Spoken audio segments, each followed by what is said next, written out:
তাৰিখ 2 মে 2021 ৰাজ্যত ঘোষণা কৰা হৈছিল বিধানসভা নিৰ্বাচনৰ ফলাফল। ৭৫খন আসনত জয়লাভ কৰি অসমত পুনৰ চৰকাৰ গঠন কৰিবলৈ সক্ষম হৈছিল বিজেপি মিত্ৰজোঁটে। কিন্তু তাতে লাগিছিল কেনা, কোন হ'ব পৰৱৰ্তী মুখ্যমন্ত্ৰী। দুটা ভাগত বিভক্ত হৈছিল বিজেপি। একাংশ আছিল সৰ্বানন্দ সোণোৱাল পন্থীৰ, আন একাংশ আছিল হিমন্ত বিশ্ব শৰ্মাৰ পন্থীৰ। মুখ্যমন্ত্ৰীৰ চকীক লৈ গৰম হৈ পৰিছিল ৰাজ্যৰ ৰাজনৈতিক প্ৰেক্ষাপট। সৰ্বানন্দ সোণোৱাল, হিমন্ত বিশ্ব শৰ্মাক লৈ বিমূৰত পৰিছিল আনকি দিল্লীও। আলোচনাৰ পিছত আলোচনা হৈছিল, কিন্তু ফলাফল ওলোৱা নাছিল। কোন হ'ব পৰৱৰ্তী মুখ্যমন্ত্ৰী? 8 মে 2021 পৰ্যন্ত ৰাজ্যবাসীৰ মনত ব্যাপক উৎকণ্ঠা আছিল পৰৱৰ্তী মুখ্যমন্ত্ৰীক লৈ। সৰ্বানন্দ সোণোৱাল দ্বিতীয়বাৰৰ বাবে মুখ্যমন্ত্ৰী হ'ব নে হিমন্ত বিশ্ব শৰ্মা হ'ব ৰাজ্যৰ পৰৱৰ্তী মুখ্যমন্ত্ৰী? অৱশেষত দলৰ বাবে সৰ্বোচ্চ ত্যাগ কৰিবলৈ সাজু হ'ল সেই সময়ৰ মুখ্যমন্ত্ৰী সৰ্বানন্দ সোণোৱাল। দিল্লীত বহি থকা ওপৰৱালাৰ নিৰ্দেশত শব্দ নকৰাকৈ মুখ্যমন্ত্ৰী চকী এৰি দিবলৈ বাধ্য হৈছিল সৰ্বানন্দ সোণোৱালে। সকলো জল্পনা কল্পনাৰ অন্ত পেলাই ঘোষণা কৰা হৈছিল মুখ্যমন্ত্ৰীৰ নাম। 9 মে 2021 ঘোষণা কৰা হৈছিল অসমৰ পৰৱৰ্তী মুখ্যমন্ত্ৰীৰ নাম।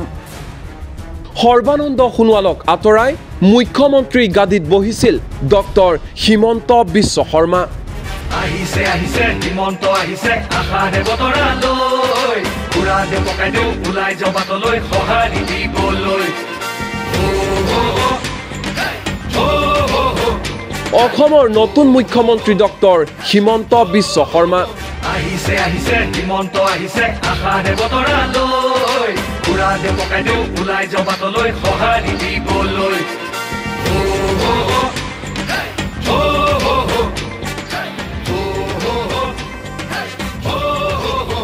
10 মে 2021 অসমৰ 15 সংখ্যক মুখ্যমন্ত্ৰী হিচাপে শপত লৈছিল হিমন্ত বিশ্ব শৰ্মাই।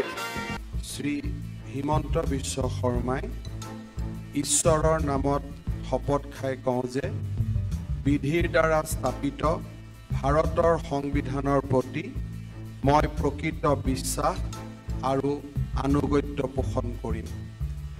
মই ভাৰতৰ সাৰ্বভৌমত্ব আৰু অখণ্ডতা ৰক্ষা কৰিম। মই অসম ৰাজ্যৰ মুখ্যমন্ত্ৰী স্বৰূপে বিশ্বস্ততাৰে আৰু শুদ্ধ অন্তঃকৰণেৰে মোৰ কৰ্তব্য সম্পাদন কৰিম। আৰু চাওঁতে চাওঁতে অৱশেষত ঘাত প্ৰতিঘাতৰ মাজেৰে 3টা বছৰ অৰ্থাৎ 36 মাহ সম্পূৰ্ণ কৰিলে হিমন্ত চৰকাৰে। মুখ্যমন্ত্ৰী হিচাপেও হিমন্ত বিশ্ব শৰ্মাৰ 3টা বছৰ সম্পূৰ্ণ হ'ল। 3 বছৰত কিমান সফল হ'ল মুখ্যমন্ত্ৰী হিমন্ত বিশ্ব শৰ্মা? ৰাজ্যবাসীৰ সমস্যা সমাধান হ'লনে? কিমান সফল কিমান বিফল হিমন্ত চৰকাৰ? হিমন্ত চৰকাৰক লৈ কিমান সুখী জনতা? 3টা বছৰ খুব কম সময় হ'লেও পৰিৱৰ্তনৰ শ্লোগানেৰে হিমন্ত চৰকাৰে কৰি গৈছে কাম। কিন্তু সফল বাৰু হৈছেনে? আপুনি কি ভাবে? ৰাইজৰ দুখ দুৰ্দশাসমূহ দূৰ হৈছেনে বাৰু হিমন্ত চৰকাৰৰ দিনত? আজি আমি একো নকওঁ, ক'ব জনতাই। শুনো আহক জনতাই কি কয়।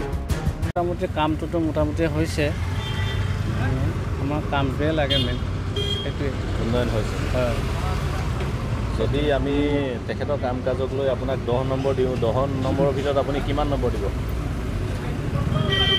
10 নম্বৰৰ ভিতৰতে কি ক'ম আৰু, মোৰ 10হে পাব আৰু। তেওঁ ভালে পাইছোঁ বাৰু। ভালে পাইছে? তেওঁ কাম কাজক লৈ সন্তুষ্ট নে? সন্তুষ্ট বাৰু। যদি আপোনাক 10 নম্বৰ দিওঁ, 10 নম্বৰৰ ভিতৰত কিমান নম্বৰ দিব হিমন্ত বিশ্ব শৰ্মা? এতিয়া বৰ্তমান যিটো দেখিছোঁ ৰাস্তা পদূলি ভাল হৈছে, তাৰপিছত গাঁৱৰ ৰাস্তাখিনিও ভাল হৈছে, আমাৰ টাউনৰ ৰাস্তাখিনিও ভাল হৈছে, ভালে পাইছে, ৰাইজেও ভাল পাইছে। কিমান নম্বৰ দিব 10 নম্বৰৰ ভিতৰত? মইতো 10 নম্বৰে দিম। কিমান নম্বৰ দিব? 20 নম্বৰ দিম। 20 নম্বৰ দিব? অঁ, কাম কাজটো বিশেষকৈ ঠিকেই আছে, ইমান বেয়া নহয়, বুজিছা নাই? সকলো ধৰণৰ ভালেই কৰিছে, কিন্তু এইটো নাওঘাটৰ ৰাস্তাডোখৰ বনাই দিয়া নাই। বনাই দিম বুলি কৈছিলে তেখেতে, বনাই দিয়া নাই দেখোন। গাড়ী চলাই যাব মই আপোনাক 10 নম্বৰ দিওঁ, সেই 10 নম্বৰ ভিতৰত কিমান নম্বৰ দিব হিমন্ত বিশ্ব শৰ্মাক কাম কাজত লৈ? কাম কাজত লৈ বিশেষকৈ মই নম্বৰ দিব নোৱাৰোঁ, মইতো তেখেতৰ ফালে নাই মানে যে 10 নম্বৰৰ ভিতৰত হিমন্ত বিশ্ব চৰকাৰখনক আপুনি কিমান নম্বৰ দিব? নাই, তেখেতেতো কৰা ভালেই কৰিছে, আগৰ চৰকাৰৰ পৰা ভালেই দেখিছোঁ।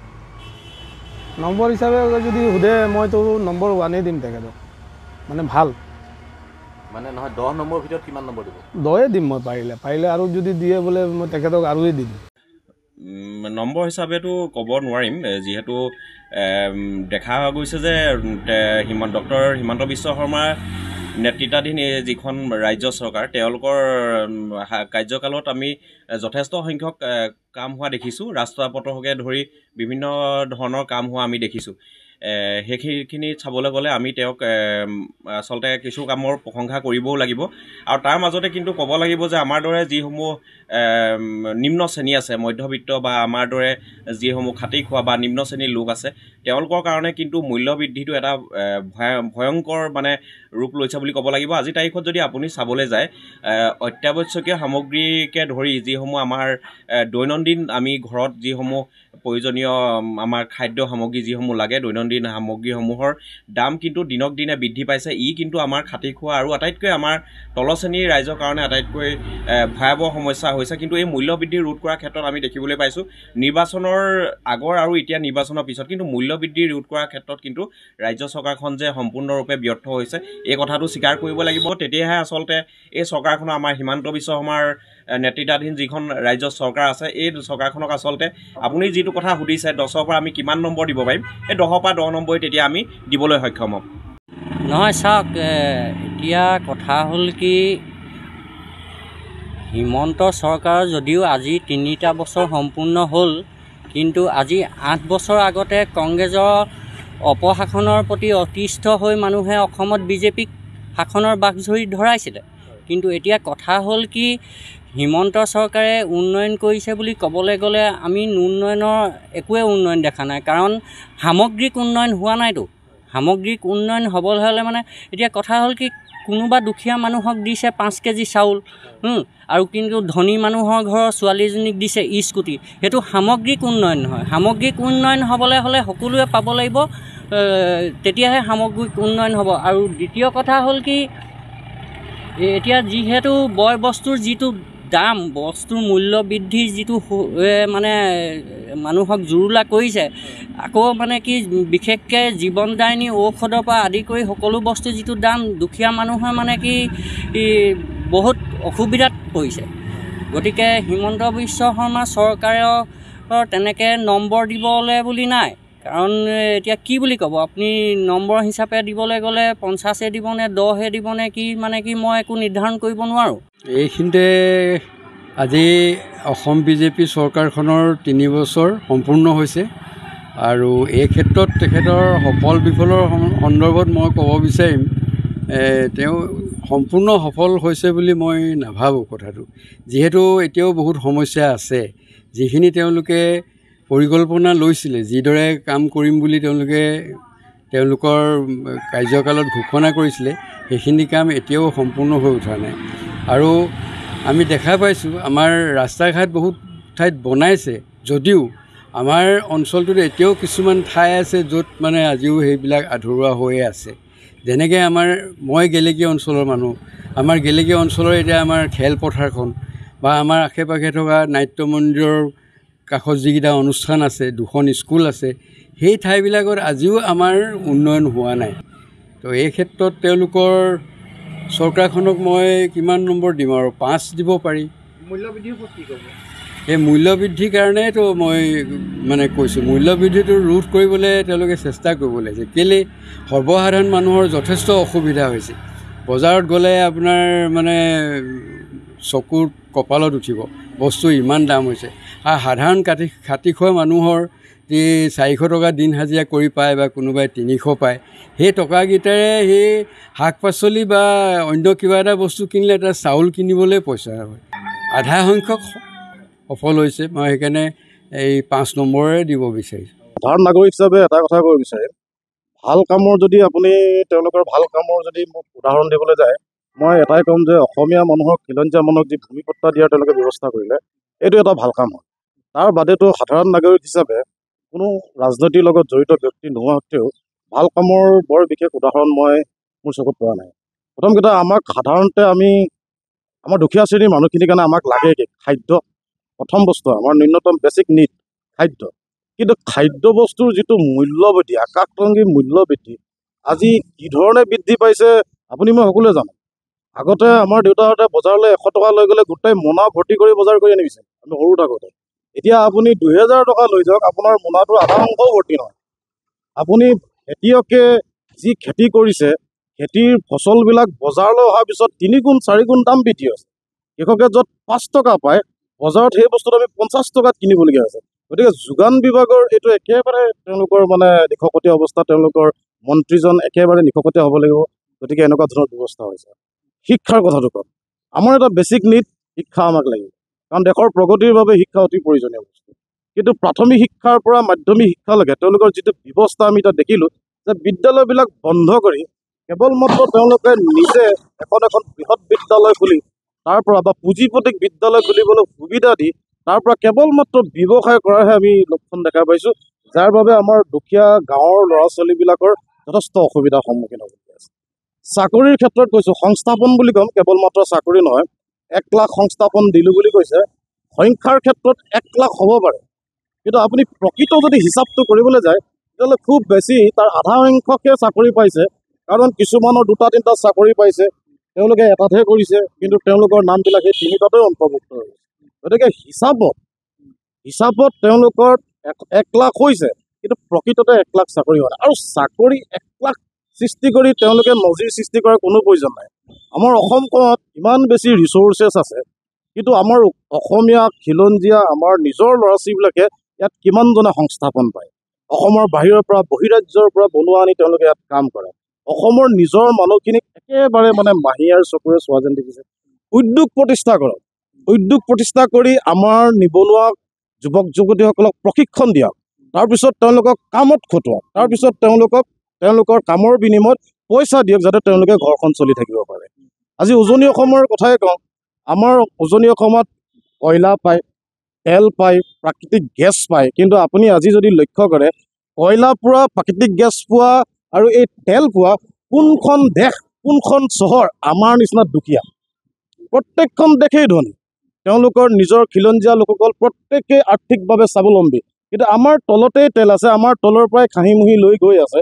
কিন্তু আমাৰ ইয়াৰ মানুহবিলাকে দিন হাজিৰা কৰি লোকৰ মুখলৈ বাট চাই এই 1200 টকা 1250 টকা নহ'লে সেই আপোনাৰ দিনটোত 100-150 টকা হাজিৰা কামৰ কাৰণে ৱেইট কৰি থাকিবলগীয়া। তাকো চৰকাৰখনৰ কিছুমান নিম্ন শ্ৰেণীৰ তেওঁলোক বিষয়ববীয়াসকলে সেই পইচাখিনিক খাওঁতে 100 টকা যদি আহিছে, আপোনাৰ সেই মানুহজনৰ হাতত 40 টকা বা 50 টকাহে পায়। গতিকে এই ক্ষেত্ৰত চৰকাৰখনে আৰু উচিত পদক্ষেপ ল'ব লাগে। আৰু বিভাগীয় যিসকল মন্ত্ৰী আছে, মুখ্যমন্ত্ৰীজন মুখ্যমন্ত্ৰী, তেওঁৰ নেতৃত্বতে সকলো বিভাগ চলিব, ঠিক আছে, কিন্তু বিভাগীয় মন্ত্ৰীসকলৰ এই ক্ষেত্ৰত এনেকুৱা যেন লাগে তেওঁলোকৰ কোনো অধিকাৰেই নাই। তেওঁলোকে কিবা এটা কথা কয়, পিছদিনাখন মুখ্যমন্ত্ৰীয়ে সেই কথাটোকে সলনি কৰি দিয়ে আৰু তাৰপিছত তেওঁলোক নিশ্চুপ হৈ যায়। তেওঁলোকৰ নিজাববীয়াকৈ কিবা এটা সিদ্ধান্ত ল'ব পৰা বা উদ্যোগ এটা প্ৰতিষ্ঠা কৰোঁ, আমাৰ দুখীয়া অসমীয়া মানুহখিনিৰ কাৰণে কিবা এটা কৰোঁ বুলি তেওঁলোকে ভাবিবলৈকে তেওঁলোকে সাহস কৰিব নোৱাৰে। এনেকৈতো এখন চৰকাৰ নচলে। গতিকে হিমন্ত বিশ্ব শৰ্মাই ডেফিনেটলি এজন ভাল তেওঁৰ পাৰ্গত মানুহ। গতিকে তেওঁৰ পাৰদৰ্শিতাটো বা তেওঁৰ পাৰ্গতামিটো ভাল কামত যদি খটুৱায়, আগন্তুক 2 বছৰত কিন্তু অসমৰ বহুত উন্নতি হৈ যাব। কিন্তু তেওঁলোকে আমি দেখোঁ তেওঁলোকে নিজক অকল সম্পত্তিশালী কৰাৰ প্ৰতিযোগিতাত নামিছে।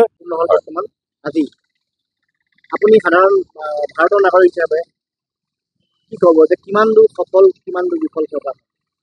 যুৱ প্ৰজন্মৰ এজন প্ৰতিনিধি হিচাপে এই হিমন্ত বিশ্ব শৰ্মা ডাঙৰীয়া নেতৃত্বত যি অসম চৰকাৰে 3 বছৰ পূৰণ কৰিলে, আমি যুৱ প্ৰজন্ম হিচাপে চৰম হতাশাহে আমি দেখিছোঁ। ইয়াত কোনো ধৰণৰ নিবনুৱা সমস্যাৰ সমাধান নহ'ল, বৰঞ্চ মামা মামী বুলি কয়। আজি মাননীয় মুখ্যমন্ত্ৰী ডাঙৰীয়াক মামা বুলি সকলোৱে কয় আৰু তেখেতৰ সহধৰ্মীক মামী বুলি কয়। দেখিবলৈ পালোঁ মামাই হোটেল কিনিছে, মামীয়ে চাহ বাগিচা কিনিছে, বিৰাট বিশাল এক স্কুল বিদ্যালয় খুলিছে গুৱাহাটীত, আৰু বিশেষ তেনেকুৱা ধৰণৰ আমিতো দেখা নাই। তেখেতসকলৰ আৰ্থিক যি দিশ সেই ক্ষেত্ৰতহে তেখেতসকল টনকিয়াল হ'ল।